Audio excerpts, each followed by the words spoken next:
जय हिंद दोस्तों। आप लोगों का स्वागत है सृष्टि कोचिंग सेंटर में। आज हम देखेंगे एएलपी में पूछे गए साइंस के क्वेश्चन। अभी हाल ही में जो एएलपी का एग्जाम हुआ उसमें पूछे गए साइंस के क्वेश्चन। तो आइए देखते हैं क्वेश्चन।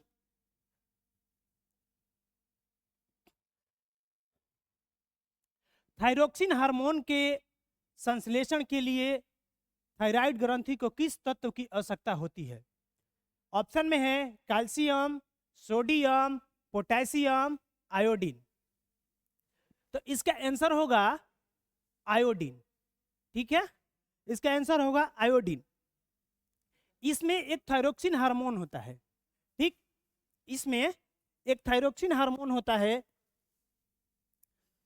जो बटरफ्लाई के आकार का होता है। ये बटरफ्लाई के आकार का यानी तितली के आकार का होता है। ठीक है, इसमें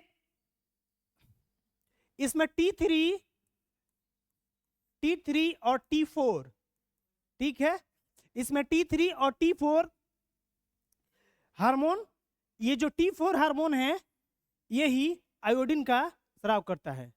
ठीक है, दूसरा क्वेश्चन है कि कौन सा अंग केवल पादप कोशिकाओं में पाया जाता है?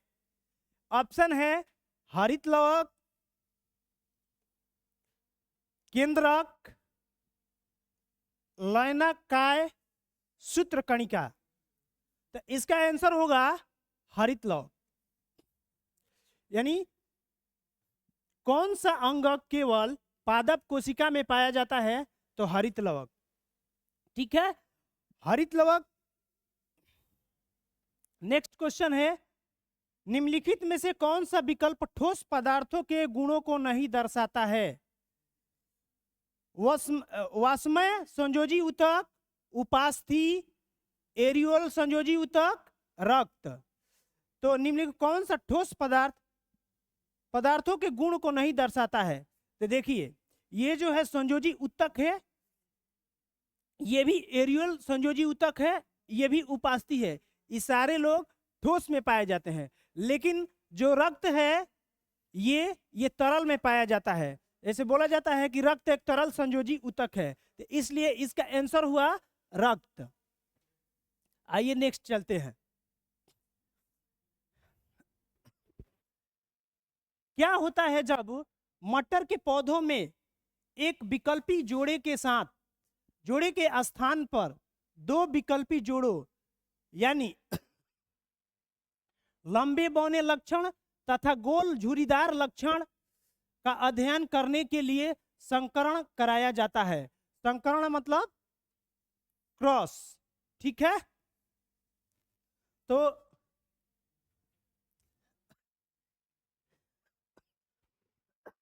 ऑप्शन है कुछ F1 यानी प्रथम संसति गोल तथा बीज वाले लंबे पौधे होते हैं और कुछ झुर्रीदार बीज वाले छोटे पौधे होते हैं। F2 द्वितीय संतति यानी पीढ़ी में वे सभी लंबे होते हैं और गोल बीज वाले होते हैं। ठीक है, तीसरा है लंबे बौने लक्षण तथा गोल झुर्रीदार लक्षण स्वतंत्र रूप से वंशागुणत होते हैं। लंबे बौने लक्षण तथा गोल झुर्रीदार लक्षण पराधीनता वंशागुणत होते हैं। तो इसका आंसर हो जाएगा लंबे बौने लक्षण तथा गोल झुर्रीदार लक्षण स्वतंत्र रूप से वंशागुणत होते हैं। आइए नेक्स्ट चलते हैं। बताओ रे बाबू, बताओ मनीष, बताओ। हाँ, जीवन में पढ़ाई सबसे जरूरी चीज है। अगर इसको प्रायोरिटी देना है, पहले पढ़ाई को प्रायोरिटी देना है, फिर किसी दूसरे काम को। चलो आइए अगला देखते हैं। किस परितंत्र में कौन सा जैविक घटक सबसे अधिक संख्या में मौजूद होता है? प्राथमिक उपभोक्ता, तृतीयक उपभोक्ता, द्वितीयक उपभोक्ता, उत्पाद। तो देखिए, एक प्लांट हो गया, मान लीजिए ये कोई प्लांट हो गया,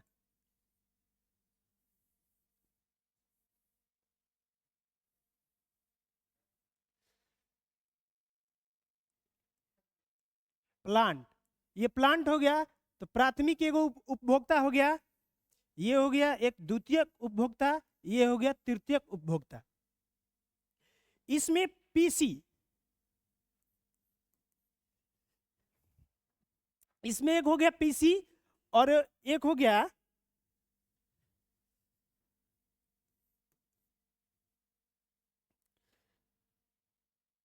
एससी और एक हो गया टीसी, यानी तृतीयक, ये हो गया प्राइमरी, ये हो गया द्वितीयक और ये हो गया तृतीयक। तो सबसे अधिक संख्या में मौजूद होता है उत्पादक, उत्पादक का। ठीक है, निम्नलिखित में से कौन सी रेखित पेशियों की विशेषता है? रेखित पेशियों की विशेषता, ऑप्शन नंबर ए है तक्राकार, शाखित और एक केंद्रित। शाखित मतलब, अशाखित मतलब ये जैसे कि ये हो गया एक कोई पेड़ है, प्लांट है, इसमें इस तरह के शाखित, इसी को शाखा जिसको बोलते हैं, जैसे शाखा निकलता है, ये हो बोल रहा है। दूसरा बोल रहा है तक्राकार, अशाखित और बहुकेंद्रिक।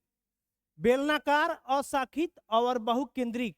बेलनाकार, शाखित और बहुकेंद्रिक, यानी बेलनाकार ये। ठीक है, बेलनाकार, इसमें बहुकेंद्रित, बहुकेंद्रित, एक केंद्रित। ठीक है, तो इसमें इसका आंसर हो जाएगा बेलनाकार, अशाखित और बहुकेंद्रित। चलिए नेक्स्ट, मस्तिष्क से निकलने वाली कपाल तंत्रिका तथा मेरुरज्जु से निकलने वाली मेरु तंत्रिका की मिलकर किसका निर्माण करती है? यानी कपाल तंत्रिका और मेरुरज्जु से निकलने वाली मेरु तंत्रिकाएं किसका निर्माण करती है? तो परिधीय तंत्रिका तंत्र, अंतः स्रावी तंत्र, स्वात्वय तंत्रिका तंत्र, केंद्रीय तंत्रिका तंत्र। बताइए इसमें क्या होगा, बताइए। तो इसमें हो जाएगा परिधीय तंत्रिका तंत्र। ठीक है, आइए 8 नंबर, किसी जीव का प्रत्येक विशेषक निम्नलिखित में से किससे प्रभावित होते हैं? केवल मातृक डीएनए से, मातृक डीएनए की तुलना में पैतृक डीएनए की से, ये केवल पैतृक डीएनए से, मातृक एवं पैतृक दोनों को डीएनए से समान रूप से। तो मातृक यानी कहने का मतलब माता, ठीक है, और पैतृक मतलब पिता, यानी तो इसका आंसर हो जाएगा मातृक एवं पैतृक दोनों को डीएनए से समान रूप से। अगर ये मातृक और पैतृक से, यानी दोनों से जो भी डीएनए उनके बच्चे में अगर नहीं जाएगा तो जो भी संतान होगा वो प्रोटीन अच्छी तरह से उसमें नहीं बनेगा। इसलिए बोलते हैं ना कि एक वर्णांधा रोग हो जाता है या फिर जेनेटिक रोग हो जाता है। तो जब यही नहीं मिलेगा ना तो भिन्न होगा, तो भिन्न होगा तो इसीलिए उसमें जेनेटिक रोग हो जाता है। ठीक है, आइए नेक्स्ट, जाइलम उत्तक के कौन से तत्व परस्पर जल संवाहक चैनल बनाते हैं?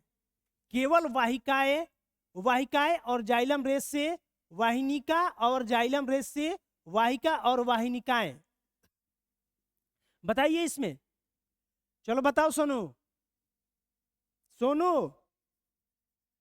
जल्दी बताओ 9 नंबर का। बहुत सुंदर, डी, वाहिकाएं और वाहिनिका। ठीक है, डी नंबर 9 का डी। चलिए देखते हैं 10 नंबर, निम्नलिखित में से कौन सी क्रिया समय के साथ प्रजातियों के अस्तित्व के लिए जिम्मेदार है?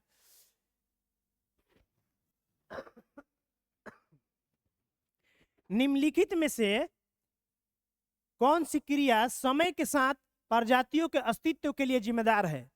संरक्षण, भिन्नता, प्रजनन, संघर्ष। यानी अगर कहने का मतलब ये है कि भिन्नता, ठीक है, इसमें इसका आंसर हो जाएगा भिन्नता। आइए नेक्स्ट। निम्नलिखित विशेषताओं में से कौन सी एपिथेलियम ऊतक की एक विशेषता नहीं है? यानी कह रहा है कि एपिथेलियम की विशेषता एक नहीं है ये चारों ऑप्शन में से। चलिए देखते हैं किसका पहले सबसे आंसर आता है। हाँ ठीक ठीक,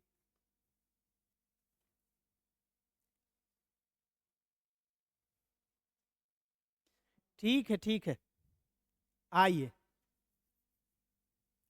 इसमें, चलिए ऑप्शन देखते हैं। इसमें कोई अंतरका कोशिका स्थान नहीं होता है।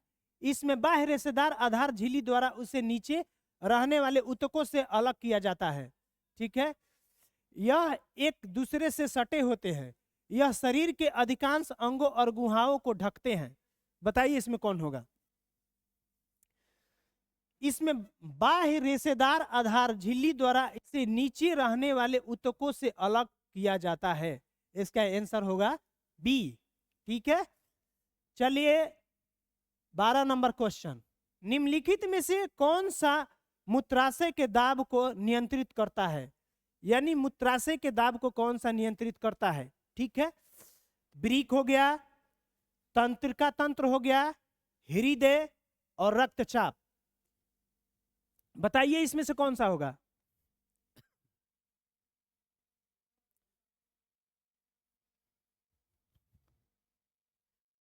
तो इसमें आंसर हो जाएगा ये।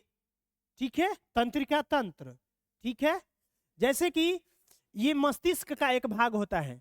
ठीक है, सेरिबेलम का ये एक भाग है, जो जैसे हम लोग मांसपेशी है तो अगर बाँ इसे उठा रहे हैं तो ये हमारी ऐच्छिक क्रियाएं हो गई। ठीक है, यानी हमारी इच्छा से हो रही है कि हम इस तरह को इसको ऐसे उठा रहे हैं। और हृदय का धड़कना क्या है?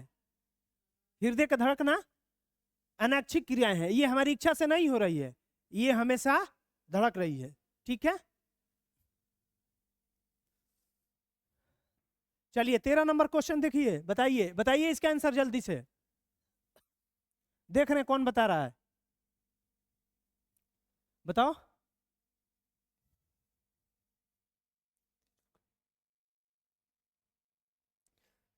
पास विभोजक कोशिकाएं अत्यधिक क्रियाशील होती हैं, लेकिन उनके अभाव होता है। ठीक है,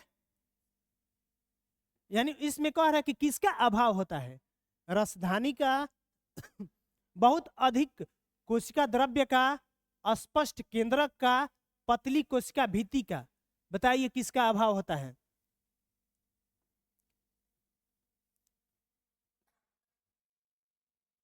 तो इसमें अभाव होता है रसधानी का। ठीक है, आइए 14 नंबर क्वेश्चन पे। निम्नलिखित पदार्थों में से कौन सा पदार्थ कोशिकाओं की रसधानियों में जमा नहीं होती है? यानी कौन सा पदार्थ कोशिकाओं की रसधानियों में जमा नहीं होती है? ठीक है, कोशिका की रसधानी में कौन सा पदार्थ जमा नहीं होती है? खनिज लवण, प्रोटीन, एमिनो अम्ल, शर्करा। ठीक है, तो इसमें कौन सा होगा? इसमें आंसर हो जाएगा खनिज लवण। ये प्रोटीन भी होता है, एमिनो अम्ल भी होता है, शर्करा भी होता है। ठीक है, शर्करा जो ग्लूकोज बोलते हैं उसको।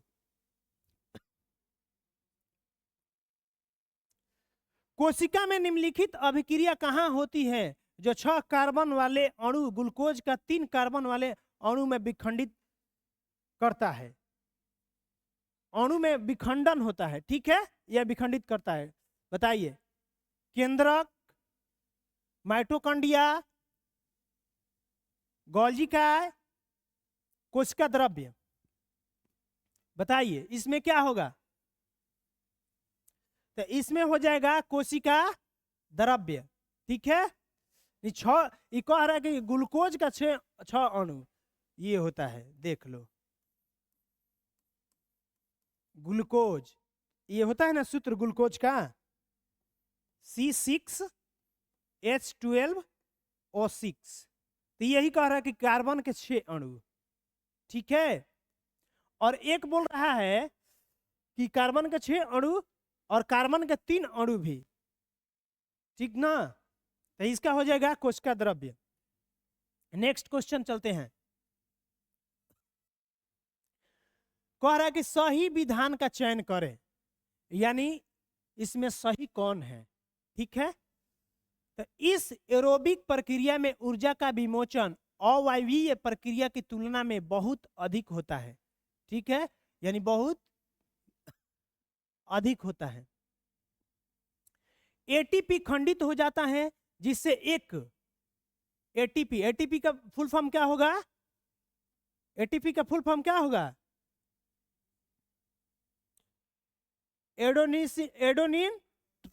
एडोनोसिन ट्राइफॉस्फेट, ठीक है, इसका फुल फॉर्म हो गया।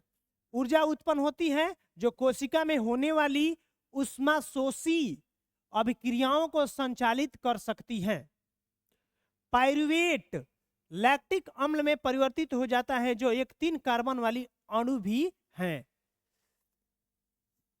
तो ऑप्शन हो गया कि ए बी सी केवल ए नंबर हो गया, बी नंबर केवल बी और सी नंबर हो गया केवल ए, और डी नंबर हो गया केवल ए और बी। तो इसमें हो जाएगा आपका हो जाएगा 16 का ए, यानी तीनों सही है इसमें, ठीक है, तीनों सही है। लैक्टिक अम्ल में परिवर्तित हो जाता है जो एक 3 कार्बन वाली अणु भी है। एटीपी खंडित हो जाता है जिससे एक निश्चित मात्रा में ऊर्जा उत्पन्न होती है जो कोशिका में होने वाली उष्माशोषी अभिक्रियाओं को संचालित करता है, ठीक। और ये भी होगा एरोबिक प्रक्रिया में ऊर्जा विमोचन वायवीय प्रक्रिया तुलना में बहुत अधिक होती है, ठीक। आइए 17 नंबर क्वेश्चन पे, गलत वाक्य की पहचान कीजिए, ठीक है, इनमें से कौन सा गलत है। आइए पढ़ते हैं। कुछ जीव कार्बन डाइऑक्साइड और जल के रूप में अकार्बनिक स्रोतों से प्राप्त सरल खाद्य सामग्री का उपयोग करते हैं, ठीक। अन्य जीव जटिल पदार्थों का उपयोग करते हैं जिन्हें शरीर के अनुरक्षण और वृद्धि के लिए उपयोगी की जाने से पहले सरल पदार्थों में विखंडित किया जाता है, ठीक है। और सी नंबर है विषमपोषी जीवों में पादप शामिल हैं। तो इसमें ऑप्शन हो जाएगा विषमपोषी जीवों में पादप शामिल है, यानी पादप मतलब पौधा, ठीक है, पौधा, यानी विषम जीवों में जो पौधा है क्या वो विषम जीव है, विषम पौधा है। यानी कहने का मतलब कि विषम वो है जो अपना भोजन कैसे बनाता है, जो अपना भोजन स्वयं नहीं बनाता है।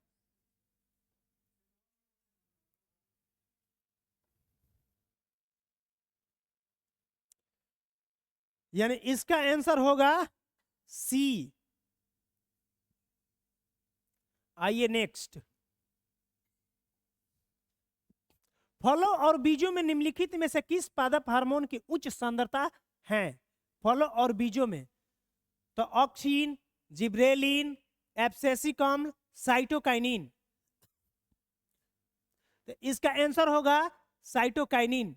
यानी ये देखो कहने का मतलब ये है कि जैसे ही मान लो कि 2 गो, यानी इसमें CO2 है और इसमें भी CO2 है, यानी कहने का मतलब कह रहा है कि हाई कॉन्सेंट्रेशन और लो कॉन्सेंट्रेशन, यानी यही कह रहा है ना कि उच्च सांद्रता होती है, यानी हाई कॉन्सेंट्रेशन से लो कॉन्सेंट्रेशन की ओर ये जाता है। तो ये इसका हो जाएगा साइटोकाइनिन। निम्नलिखित कोशिकाओं में से निम्नलिखित विकल्पों में से कौन सा विकल्प परासरण का उदाहरण नहीं है? परासरण का उदाहरण नहीं है। पानी में भिगोने पर किशमिश का फूल जाना, सही बात है। पानी में अगर किशमिश रखते हैं तो वो देखते हैं सुबह, अगर शाम को रखते हैं तो सुबह में देखते हैं कि उसका जो साइज है बड़ा हो गया, उसका आकार में परिवर्तन हो गया। ठीक है, तो ये तो बिल्कुल सही है। जीवित कोशिका के अंदर और बाहर CO2 और O2 का संचलन। जीवित कोशिका के अंदर तो जीवित कोशिका में CO2 और O2 ऑक्सीजन का प्रचलन, ये गलत है। पौधे के जड़ों द्वारा जल का अवशोषण, बिल्कुल सही बात है। और सी है एक कोशिकीय स्वच्छ जल में पाए जाने वाले जीवधारियों द्वारा जल प्राप्त करना, ये भी सही है। ठीक है, तो इसका आंसर क्या होगा? केवल, हाँ ये बी होगा। ठीक है, आइए क्वेश्चन नंबर 20। अमीबा जैसे जीवों में विभाजन के दौरान दो कोशिकाओं के विभाजन में हो सकता है। ठीक है, तो कह रहा है कि एक निश्चित तल, अनेक समान तल, कोई भी तल और दो निश्चित तल। यानी अमीबा है, ये मान लीजिए कि अमीबा है, तो ये खंडित होगा तो इस तरह होगा। ठीक है, तो कह रहा है कि इसमें दो कोशिकाओं का विभाजन में हो सकता है। तो दो कोशिकाओं के विभाजन में एक निश्चित तल, ठीक है, नहीं सॉरी, कोई निश्चित तल नहीं होता है, कोई निश्चित तल नहीं होता है। जैसे कहने का मतलब कि इसका विखंडन होगा ना, तो ऐसे भी हो सकता है, ऐसे भी हो सकता है। जैसे शेप में उसका स्क्वायर भी हो सकता है, ट्रिगोन भी हो सकता है, मतलब कैसे भी हो सकता है, कोई निश्चित प्लेन नहीं होगा, कोई निश्चित नहीं है। ठीक है, चलिए नेक्स्ट क्वेश्चन पे चलते हैं। निम्नलिखित में से कौन से अणु प्रोटीन बनाने के लिए सूचना स्रोत के रूप में कार्य करता है? बताइए। प्रोटीन बनाने के लिए सूचना स्रोत के रूप में कार्य करता है। अभी पिछले एक क्वेश्चन था उसमें मैंने बताया था, DNA के बारे में बताया था। ठीक है, तो ये हो गया राइबोन्यूक्लिक एसिड, जो होता है RNA, फास्फोफोलिपिड, कार्बोहाइड्रेट, और सी है डाइऑक्सी राइबोन्यूक्लिक एसिड। ठीक है, तो इसका आंसर होगा सी। ठीक है, आइए नेक्स्ट नंबर, श्रम का विभाजन किसमें होता है? यानी डिवीजन डेल ट्रिबोज। ठीक है, किसमें होता है? एक कोशिकीय जीव में, एक कोशिकीय और बहुकोशिकीय दोनों में, केवल बहुकोशिकीय जीव में, ना तो एक कोशिकीय जीव, ना तो एक कोशिकीय और ना ही बहुकोशिकीय जीव, केवल एक कोशिकीय जीव। तो इसमें आपका आंसर होगा केवल बहुकोशिकीय जीव, यानी जिसमें बहुत सारे कोशिकाएं होते हैं। जैसे हम लोग हो गए, पेड़ पौधा हो गया, मवेशी हो गई, मवेशी मतलब गाय भैंस बकरी, ये सब हो गई। तो ये सारे लोग किस चीज के हैं? इनके अंदर बहुकोशिकीय जीव हैं। ठीक है, आइए नेक्स्ट चलते हैं। निम्नलिखित में से किस पौधों में सबलित पत्तियां पाई जाती हैं? ठीक है, क्रोटन, केला, गुलाब, नीम। तो इसमें आपका आंसर हो जाएगा क्रोटन। क्रोटन का पौधा है जिसमें सबलित पत्तियां पाई जाती हैं। ठीक, आइए 24 नंबर पे, स्थलीय पारितंत्र में हरे पौधे द्वारा सौर ऊर्जा का कितना प्रतिशत ग्रहण करता है या किया जाता है? तो 100%, बी नंबर है 1%, सी नंबर है 10% और डी नंबर है 5%। तो इसमें आपका आंसर हो जाएगा 1%। ये बहुत मतलब मोस्ट इंपोर्टेंट क्वेश्चन है, ये बीपीएससी शिक्षक में भी क्वेश्चन आया था। ठीक है, निम्नलिखित कोशिका में कौन सा सबसे अधिक पाए जाने वाला सरल अस्थाई उत्तक है? ठीक है, phloem, option number B epidermis, parenchyma, sclerenchyma. तो बताइए इसका आंसर क्या होगा मनीष? तो इसका हो जाएगा प्रेनेकाइमा। आइए नेक्स्ट, चलिए अब नहीं, क्वेश्चन अब नहीं है।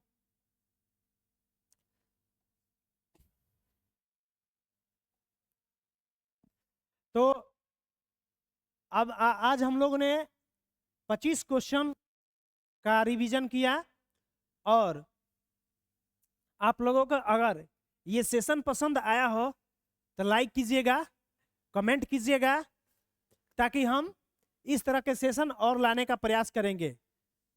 तो क्लास देखने के लिए सभी को धन्यवाद, और दोस्तों में शेयर कीजिए, और हमारे चैनल को सब्सक्राइब कीजिए, सृष्टि कोचिंग सेंटर। धन्यवाद।